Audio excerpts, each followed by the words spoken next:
Hello, everyone, and welcome to a session on plants. This one is quite a simple one. We are going to look into different types of plants that live on land, terrestrial plants. There is a whole group of plants that lives in water. Those are called aquatic plants. We are not going to touch upon those in this session. So let's get into it. The plant kingdom on land is divided into four main groups: mosses and liverworts, ferns, gymnosperms, and angiosperms. Let's look into these one after the other and in a very simple way. Mosses and liverworts first. I'm sure you've seen this. Very short, low growing plants. They love damp and moist areas, wetness. They have a habit of forming a carpet no matter on what surface they are growing. These are mosses. Mosses have a very different structure as compared to other plants. Let's have a look at that. When you look closely, sometimes you will see a structure like this, a thin thread-like stalk with sort of a bulb on top. Let's look at this in a diagram. So the stalk that you see with the bulb on top, the bulb is called the capsule. Capsule is the place where the spores, this powder-like spores, are stored. The spores are the ones which later eventually become new moss plants. Right? Now, let's come to the bottom end. Here, rhizoids. Rhizoids are root-like structures, but they are not true roots. Rhizoids' function is to anchor the moss plant onto the surface.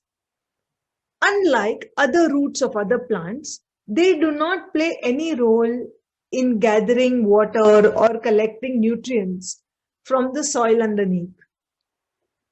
The leaves of the moss directly take moisture and nutrients from the surroundings, almost like a blotting paper or a sponge kept near water. Very, very different, isn't it?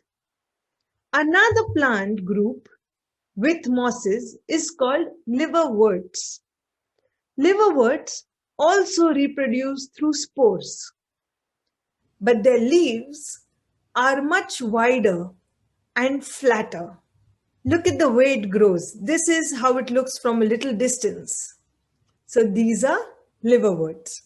There are many species of mosses and liverworts. But for now, for this session, we are going to stop at this with the introduction to mosses and liverworts. Let's move on to the next group, ferns. I'm sure you're familiar with this as well. Again, usually low growing, close to the ground. They are very green and lush, especially at the wet times of the year, during monsoons in India.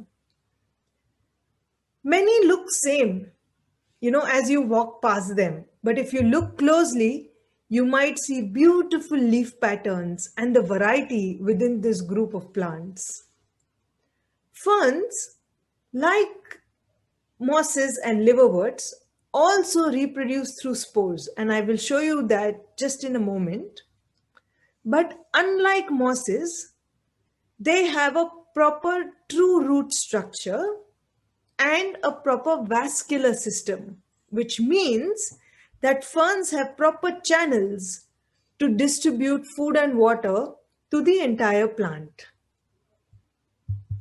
There are some ferns which have a trunk, and these are called tree ferns. Geologists say that tree ferns have been around on our planet since the time of the dinosaurs. Isn't that fascinating? So here are the sori I was talking about, the packets which hold the spores in ferns. They are usually found underneath the leaf, on the lower side of the leaf. So if you're looking out for these, you know where to search. All right. Just like mosses and liverworts, ferns also have so many different species within them. But for now, we are just going to stop here. The next one in the plant kingdom are called gymnosperms. This word comes from the literal translation, naked seed. This tells you something about this group of plants. One, that they are a seed producing group of plants, which means they do not grow from spores. And secondly, that the seed doesn't have any cover. Let's look at a few examples. I'm sure you're familiar with this. Pine cones, right? They have little seeds encased within them. This is the seed bearing part of the plant. The trees of these look somewhat like this. Needle shaped leaves, right? They don't have broad leaves, they're needle shaped. And they usually grow tall in tall stands like these. If you are from certain parts of Himalayas, you will be very, very familiar with this group of plants that are called the conifers. But if not also, I'm sure you've seen these kind of scenes and imagery in films or photographs. These are called coniferous forests with conifer trees. There are some other examples in India from very unlikely places. I was very surprised to find a gymnosperm plant in the Western Ghats when I saw it for the first time. These are called podocarps. Look at the cones, right? And look at the leaf structure. It's different. It's not needle-like, like in typical other conifers that I showed you the photograph before. But look at the veins. It's different, isn't it? And there's yet another fascinating example, and this time from the Thar Desert. This one is called ephedra. Beautiful, wiry, pushy plant. This is also a gymnosperm. And if you look closely, this is what the plant looks like. And this is what the seed bearers look like. Beautiful, isn't it? Right. So that's about gymnosperms. Now let's move on to the next group, the angiosperm. And these are just now the largest group of plants on our planet. These are the flowering plants. Most greenery that you see around you, most of it, the trees, the grasses, belong to this group of plants. Now, before we learn and look at examples of this group of plants, let's first look at what brings this group together, the special feature, which is the flower. Up till now, the other three groups of plants that you saw, that is mosses, liverworts, ferns, and gymnosperms, they do not bear flowers. Okay? Now, let's look at the parts of the flower. The first one, the green leaf-like structure right at the base is called the sepal. Sepal is what protects the flower in its bud stage when the flower still hasn't opened. You've seen that, right? They have some green covering. That is called the sepal. Next, petals. All of you know this, right? Usually, most often, the most extravagant, the most beautiful part of a flower is the petals. This is what attracts us and lots of insects and various things to the plants, isn't it? Next is the anther. These small little packets, usually sitting on a thin tube called the filament. This anther is the male part of the flower. Within this packet, this anther, there's a powdery substance inside it called the pollen grains, right? So this is the male part of the flower. Now, this one, the section in the center, the top part, is called the stigma. The stigma rests on a tube-like structure that is called the style. And at the base, there is a thickened, fattened part called the ovary.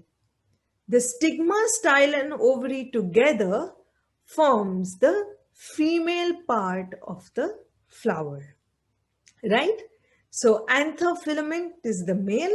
Within the anther, there are pollen grains, and stigma, style, and ovary are the female part, make the female part of the flower. Knowing these parts, basic parts of the flower, will help you to recognize a flower and what the processes, some of the processes that happen within there. And also, these are terms, knowing these terms will help you, to build your knowledge further, because these keep coming up in different literature that you might read about plants. Now let's look at one of the processes that happen. How does this whole male part, female part, how does this work for any plant? Let's have a look. So imagine you have two flowers, okay? Then you need someone that's called the pollinator. Pollinators can be insects. As shown here, bees are some of the most important pollinators for our planet.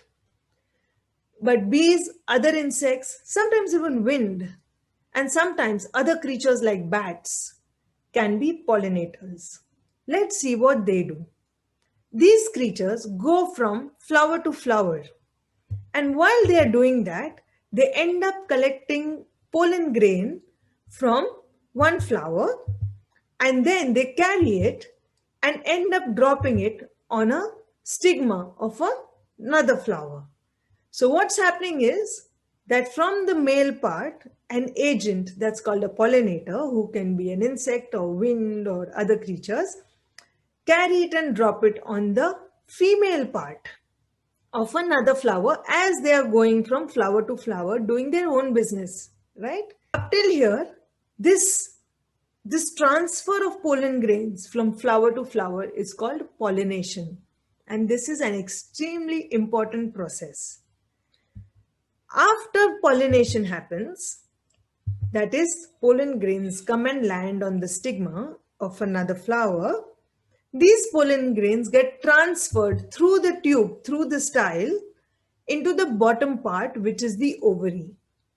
Here, the pollen grains meet with the ovules and they form a seed or a fruit around it, right? But seed mainly.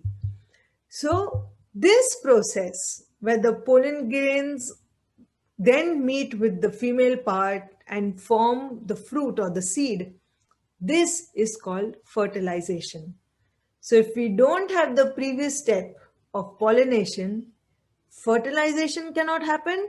And if fertilization doesn't happen, we will not have anything to eat. That's how important these processes are. So I hope this has made sense and it's clear up till now. If not, feel free to pause this video, go back a few minutes and listen again to what I've just spoken. Now, I will take you through some different examples within this large group called the angiosperms, the flowering plants. Instead of taking the usual classification route where we look at different families or orders and things like that, I'm going to take a slightly different approach here, because I feel that knowing these plants like this are easier for a naturalist who's starting out to learn about plants, number one. And second, it will equip you, it will give you different words and terms that will be very useful while you're studying, as well as while you're guiding, while you're showing plants to your guests, right? So let's look at different types of angiosperms one by one. So let's look at the first type of angiosperm, which are grasses. Grasses are everywhere. Grasses form some of the most important habitats in our country. How many creatures depend on grasses? from little moths like the rice moths whose caterpillar feeds on grasses, which you know, right? Grass moths, all the way to the elephant or the gaur or the rhinoceros, which also depends on grasses along with some deer and antelope. But we often ignore them and walk past during guiding sessions.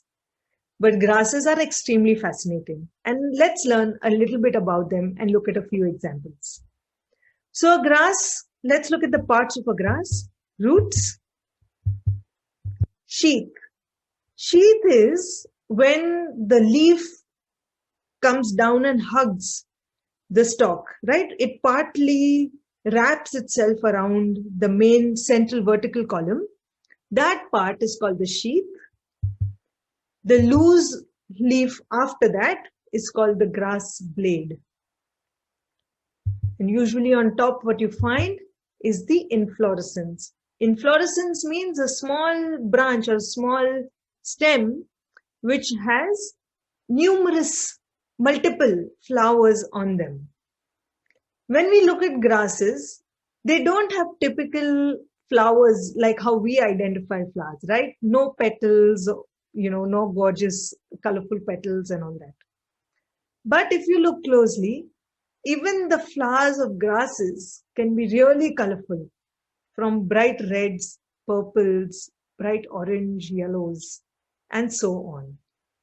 If you look closely, you might find a structure like this.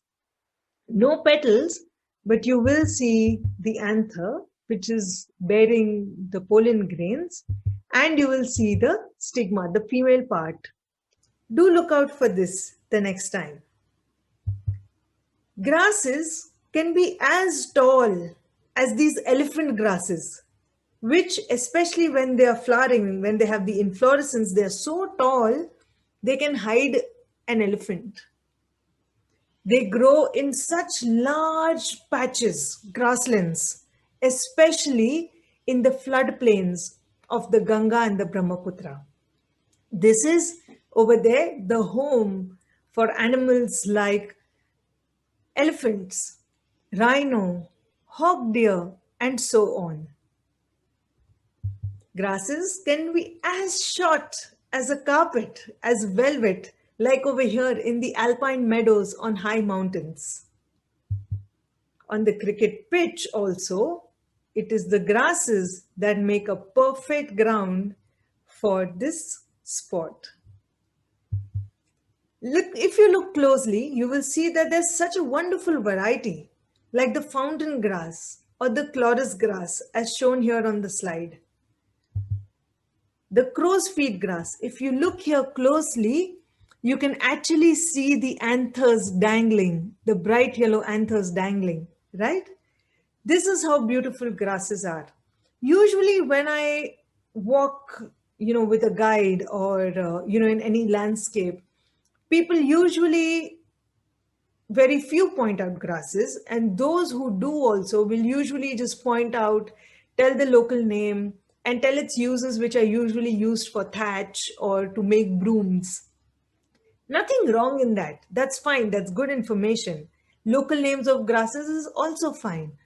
But maybe next time, maybe you stop a little, have a closer look, use a magnifying glass or your binoculars upside down and have a closer look, and you will start appreciating how varied and how beautiful grasses can be. And you can share this with your guests and get them to appreciate this group of plants as well. Moving on, bamboo. Did you know that bamboo is also a grass?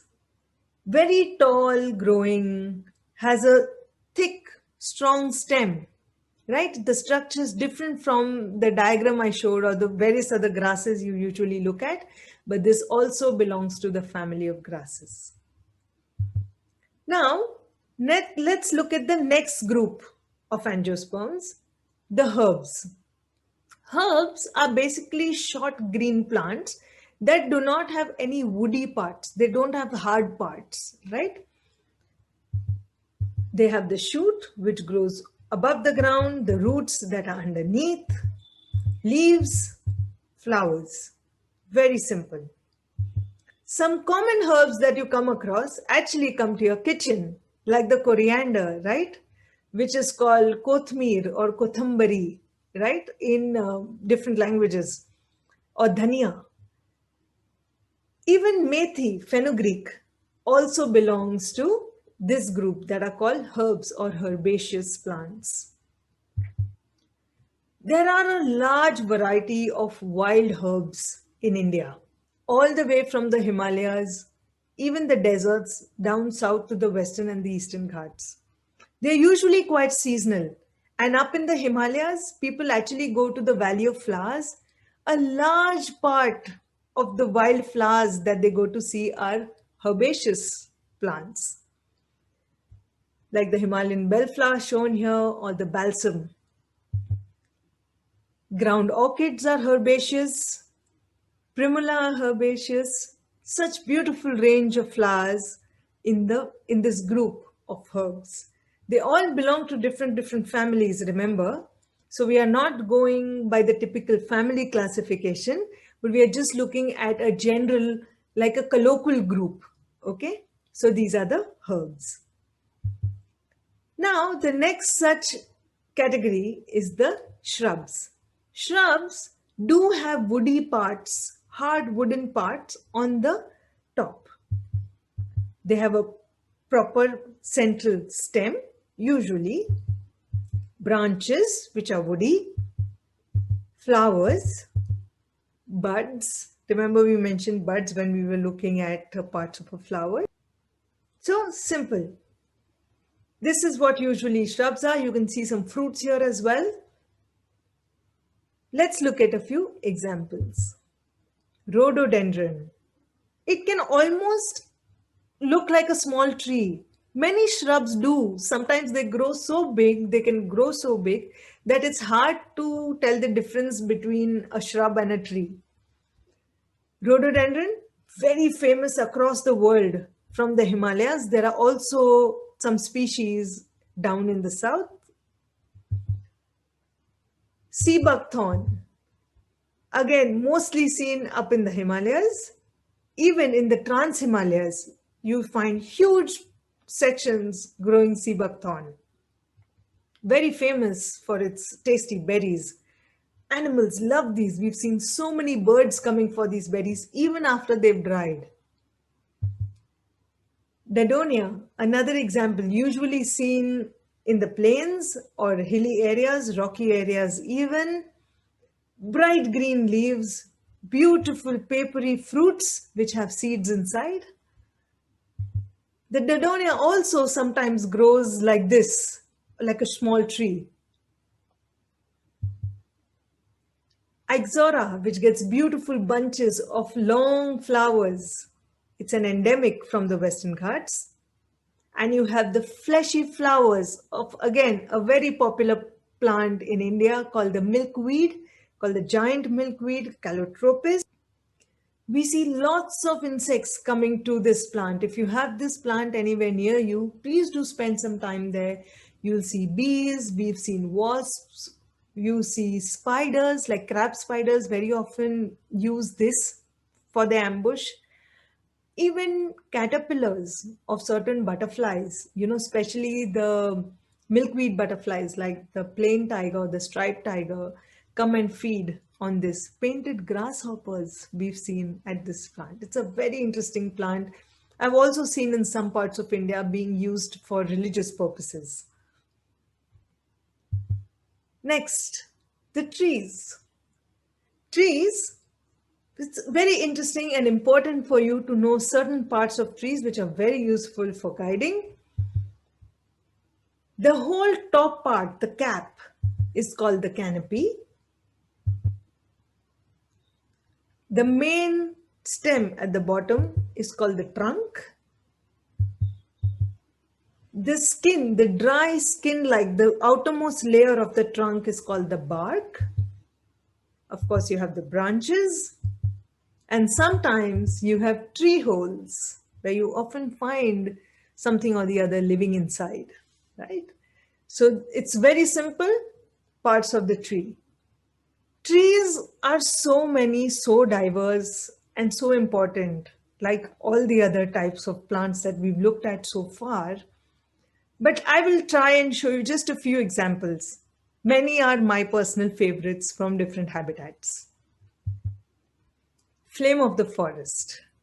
I seen it in its biggest glory in central India, especially in the dry areas, where sometimes you find groves of only this palash trees growing, right? And in March, when they come into bloom, they shed all their leaves and they look really like the flame of the forest. Another time when we see colors in the forest, other than the time of blossom, is when a lot of trees in India get new leaves. Like in this photograph here, the kusum tree. This photograph doesn't really do justice though. Large kusum trees become blood red with new leaf. It's really a sight to behold. Another one of my favorite, and a big favorite as an avenue tree in our capital city, Delhi. This one, the Cassia fistula, or the laburnum, or the golden shower tree. I particularly love this photograph for this whole beautiful tree in full bloom with the date palm trees at the bottom and a tiger occupying just a tiny part of this frame. Anyway, the next one, another iconic tree of dry areas, is the ghost tree or the kulu tree. This tree, as I have noticed, is leafless for most part of the year. The bark, which is really pale in color, but changes colors even in there from bright white to pale green to even a pale pink sometimes. The bark peels like papery layers and underneath a new color appears. What a gorgeous tree. Because of its pale colors and being leafless most of the time, it's called the ghost tree.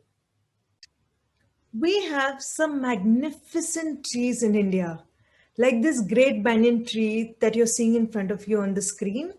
It is from a botanical park in Howrah near Kolkata. This single tree is 5 acres in spread. Isn't that fascinating? And this is not the largest banyan tree of India. There is one, if I remember correctly, in Andhra Pradesh. And these banyan trees, look at this, how it has spread. The main trunk is actually lost now. It is standing on all these secondary stems, on these pillars. The aerial roots that come down from banyan trees eventually reach the ground and become stems. Because of the way some of these fig trees spread, they are also called the walking tree. The banyan tree, along with many others like the peepal tree or the gula tree, they all belong to the wild fig family of trees, Anjeer, right? I'm sure you've heard about that. Lots of animals love these fig trees. Look at the monkeys taking some rest. Another tree, very interesting from Western India, from the Aravalis, called the dhok tree. This one also forms large stands or groves where the single species of tree seems to be growing on rocky hilly areas where nothing else maybe can grow. This tree is endemic to India. It is actually endemic to Aravalis and a small part of central India. And then you have these grand examples like the Bhelu tree from northeast India, which gets huge buttresses. You know, the base of the tree over here, you can see how wide it is, and it can even grow wider than this. This base of the tree is called the buttress. Usually very tall growing trees form this big base, a big buttress.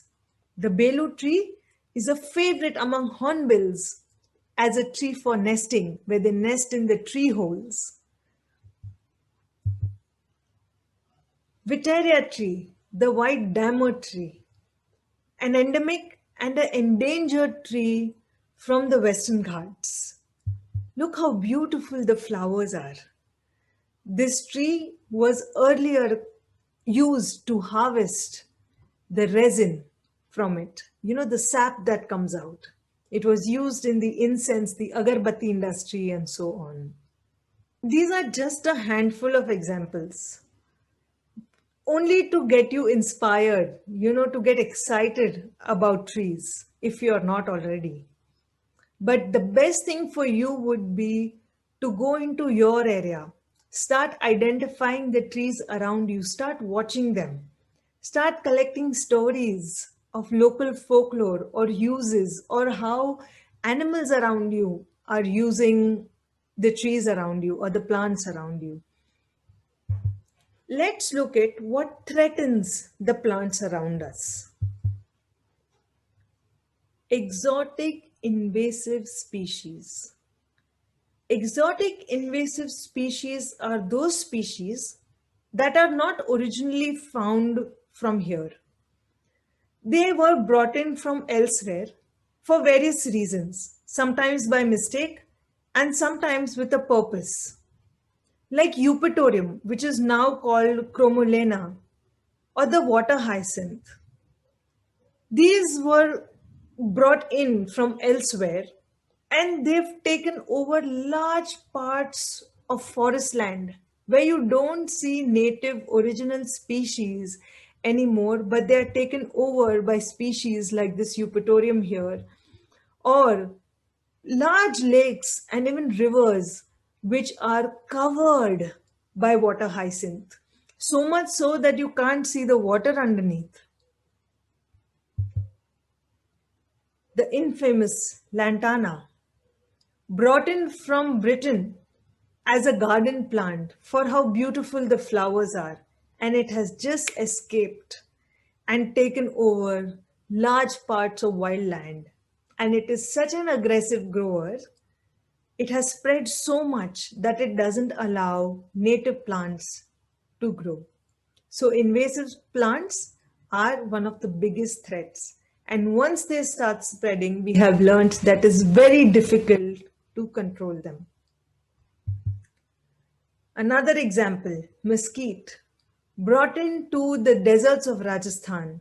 The seeds were spread, broadcasted from aeroplanes because everyone wanted to make the desert green.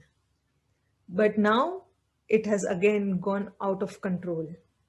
In places like the Wildas Sanctuary of Gujarat, this prosopis, the mesquite, is growing so fast that the native succulent plants of places like the Little Run of Kutch, where the wild ass lives, those are becoming lesser and lesser.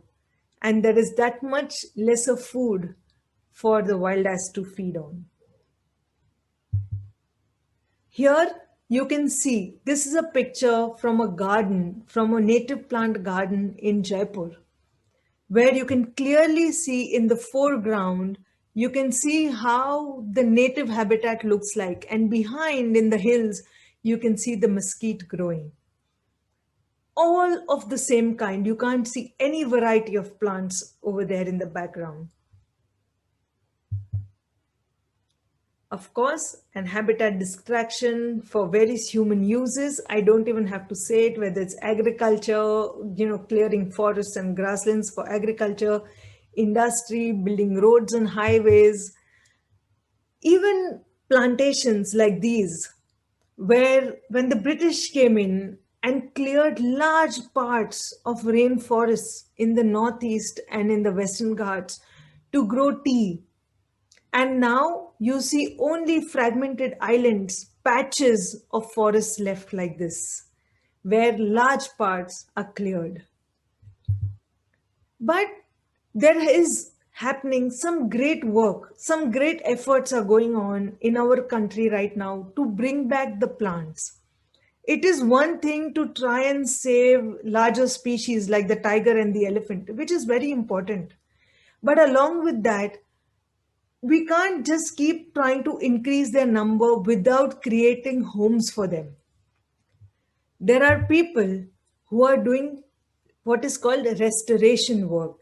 Here you can see people collecting wild seeds from the roads, and then they collect them, they look after them and plant them and make them grow in nurseries. And the work doesn't end there. Then they, once the nursery plants are grown, they go put it out, they plant it in the wild and propagate them over there. Even there, they need to be looked after. They monitor them month after month, year after year to see how they are doing. NCF also has such restoration projects going on in northeastern Arunachal Pradesh and also in the southwest in Valparai, where since years they have been doing these efforts and trying to bring back forests piece by piece.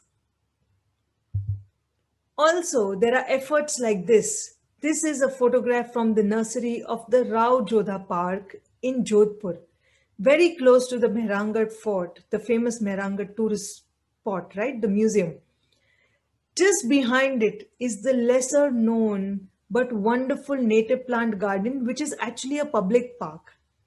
This is a photograph from that nursery where they've taken this and planted beautiful native plant garden, which can be accessed by tourists, either for walks or you can hire a guide and go in and learn about the plants. And of course, along with plants, a whole range of birds and butterflies and other insects that have come back. Before this was made into a native plant park, this area was covered with this mesquite almost entirely, with almost no other plant growing. Now it has a huge variety of grasses and whatnot. Efforts like this, even you can do in your own area. You, just alone or with your friends, you can start planting your own wild species that grow naturally in your habitat. Sort of going away from the typical roses and the marigolds. Maybe you can look at what beautiful native plants you have around you and start planting them, even in your garden.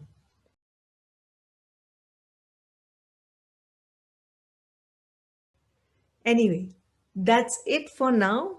For the plants, there is an assignment waiting for you so that you go out and identify and look for some interesting plants in your area and your trail. I hope you enjoyed the simple talk. Thank you very much for listening.